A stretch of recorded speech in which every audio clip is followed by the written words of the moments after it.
pouvez vous présenter et me parler un peu de votre actualité? Bonjour, je m'appelle Eva, j'ai 18 ans et j'habite en Estonie, à Tallinn.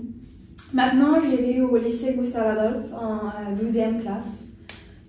Ensuite, un peu de ma famille. Dans ma famille, il y a 6 membres. J'ai une sœur aînée qui s'appelle Hélène et maintenant elle apprend la jurisprudence à l'université de Tartu. J'ai aussi un frère cadet qui s'appelle Ralph et qui a 13 ans. Il va dans la même école que moi, mais en 5e classe. Il aime faire du judo. Mes parents s'appellent Kairi et Andrés. La 6e membre est mon chat, qui a 4 ans et qui s'appelle Noah. Il est très mignon et j'aime jouer avec lui. Mais quelque temps, il est méchant et détruit les plants dans ma maison. Il aime les manger. Merci. Mais pendant votre temps libre, qu'est-ce que vous aimez faire? Je suis danseuse. J'aime danser le style hip-hop. J'ai joué aussi de la guitare et je l'adore. J'aime la musique en général. J'aime écouter de la musique et chanter. Je trouve que c'est très intéressant de voyager dans des pays différents et découvrir leur culture et histoire. Et cette année, j'ai voyagé en Thaïlande, en Suisse et en Suède. Nous avons fait du ski dans les montagnes près de la ville. Et à l'avenir, je voudrais beaucoup voyager. Merci. La première partie de l'examen est terminée. Maintenant, nous allons passer à la deuxième.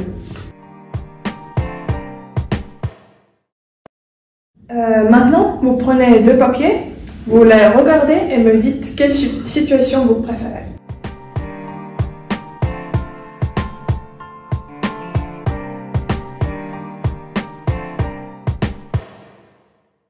Moi, j'ai choisi sujet 2. Bien. Commençons alors. Salut, comment vas-tu? Bien, et toi? Je vais bien aussi. Mais en fait, pour un moment déjà, j'ai voulu discuter de quelque chose avec toi. Ah bon? Mais vas-y, ne t'inquiète pas. Tu vois, je crois que tu as remarqué que nous sommes un peu différents de l'une et l'autre et que nos habitudes et modes de vie ne sont pas les mêmes. Ah pardon, est-ce que je t'ai dérangé quand même l'autre nuit là? Franchement, cela ne m'a pas du tout dérangé, mais qui est un peu difficile pour moi et de me sentir à l'aise dans notre chambre quand tu laisses toutes tes affaires partout. Et il n'y a même pas d'espace pour moi d'asseoir quelque part. Ah pardon, c'est vrai que je ne suis pas très ordonnée, mais je vais essayer de me changer. Qu'est-ce que tu proposes? Il ne me faut pas grand-chose, tout simplement, cela est très gentil de toi si tu ne laissais pas des habits par terre ou sur table. Ah ok, je vais les mettre sur le lit la prochaine fois. Et aussi, s'il te plaît, ne jette pas des serviettes par terre dans les toilettes. Tu te souviens, il n'y a pas de service de chambre ici. Ah oui, c'est vrai, j'oublie toujours. Je vais le retenir maintenant. Mais ce qui me dérange le plus est la nourriture sous le lit et dans l'armoire que tu oublies et qui commence à sentir mauvaise. Si tu réussis à te souvenir de ne pas oublier ta nourriture dans la chambre, tu m'as déjà fait une faveur assez grande.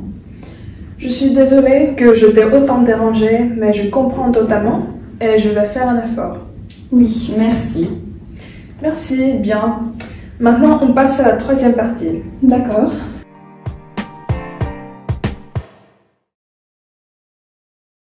Alors, vous avez eu 10 minutes avant pour préparer votre présentation. Vous pouvez en commencer maintenant.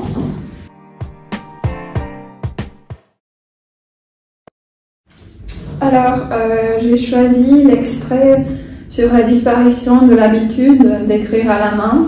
Et la source de cet extrait est un site internet nommé unjour.actu.com.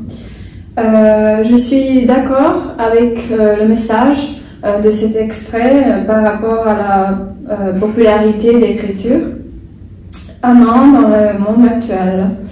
Et je aussi pense au fait que l'écriture manuelle est en train de devenir de moins en moins utilisée dans la vie quotidienne de la plupart des gens.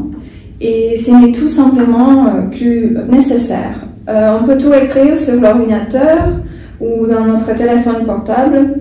Par exemple, moi ici, j'utilise plutôt mon téléphone pour noter des tâches quotidiennes au lieu de le faire sur papier. De l'autre côté, je suis surprise que l'extrait évoquait que 40% des personnes sondées n'avaient pas écrit à la main pour 6 mois. Je trouve que ces résultats ne correspondent pas quand même à la réalité actuelle. Et il y a encore beaucoup de gens dans le monde qui n'ont pas des accès du tout au téléphone ou au ordinateur et qui n'ont donc pas le choix de ne pas écrire à la main. Ainsi que même dans les sociétés de bien-être, il y a encore beaucoup de gens qui n'ont pas assez de moyens pour s'acheter un téléphone portable. En troisième lieu, je ne crois pas que l'écriture manuelle va disparaître aussitôt que ça. Premièrement, comme il y a encore plein de gens dans le monde qui n'ont pas encore d'accès à la possibilité d'écrire par ordinateur et de ne plus écrire à la main du tout. Et deuxièmement, parce qu'il y a encore beaucoup de personnes qui préfèrent être conservatives et en utilisant quand même du stylo sur papier la plupart du temps.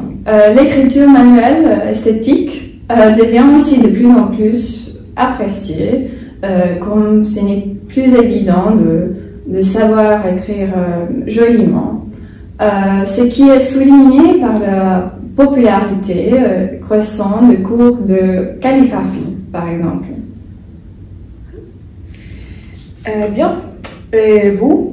Est-ce que vous vous sentez plutôt comme une personne innovatrice ou conservatrice par rapport au choix entre l'écriture manuelle et numérique? Je me sens plutôt conservatrice dans ces contextes, quoique ça dépend de la situation. Quand je suis pressée, j'aime bien taper l'information rapidement dans mon portable au lieu de l'écrire à la main. Je vois. Mais écoutez, on a terminé votre examen. Merci. Merci à vous.